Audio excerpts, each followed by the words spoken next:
이기는 투자 전략 2부 시작하겠습니다. 오늘 야간 선물지수 0.2% 상승이었습니다. 코스피로 환산하면 2035포인트 정도 되는데요. 지수 상황으로는 별다른 움직임, 우리가 신날 만큼의 움직임을 기대하기는 쉽지 않은 상황입니다.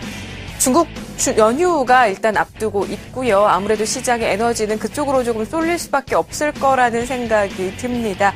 어떤 종목이 그 힘을 조금 더 발휘할 수 있을까요? 오늘 2부에서는 이와 관련된 종목들 얘기 조금 더 자세히 나눠볼 텐데요. 먼저 오늘 살펴볼 시장 키워드로 첫 번째 내용 정리해 보겠습니다.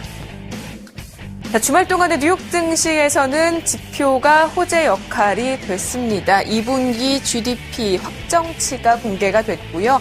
전망치, 수정치를 모두 상회한 4.6%가 나오면서 2011년 4분기 이후 최고치 이날 나왔던 지표 역할이 일단 뉴욕 증시에선 오히려 호재가 된 날이기도 했습니다. 반면에 국내 증시 상황도 살펴볼까요?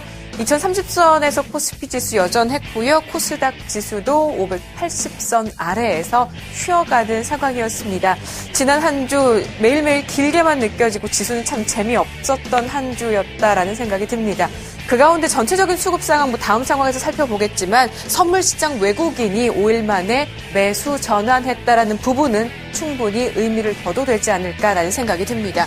그런 가운데 전체적인 현재 현물 시장의 수급 상황은 아직 아쉬움이 조금 더 많을 뿐입니다. 외국인 매도 여전하죠. 물론 그 규모는 많이 줄었습니다만 시원하게 규모가 줄어든 상태로 이어질지 여부는 좀 살펴봐야 될 대목이고요. 기관 역시도 시간 외에서 일단 매수 전환 폭이 좀 커지면서 순매수로 마감은 됐습니다만 보시는 것처럼 연기금과 금융투자에서 매도로 움직이는 상황인 만큼 아직 수급적으로도 시장이 그렇게 우호적이라고 할 수는 없는 모습이었습니다.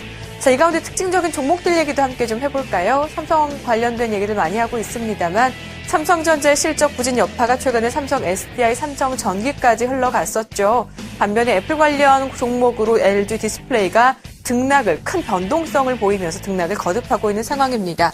지난 금요일 상황에서 삼성전자가 2% 넘는 반등을 시도하면서 삼성전기도 실적 우려감은 여전합니다만 오랜만에 5% 넘는 반등을 보였습니다. 삼성 SDI도 따라가는 듯 싶었습니다만 다시 하락 전환이 됐고요. LG 디스플레이 역시 애플 관련된 종목으로 등락을 조금 거듭하고 있는 상황입니다. 그래도 큰 폭의 하락이 있었다가 0.7% 반등하는 모습을 보여주고 있다는 점도 눈에 띄는 대목이었습니다. 다음 종목이 오늘 가장 큰 키워드가 되지 않을까라는 생각이 듭니다.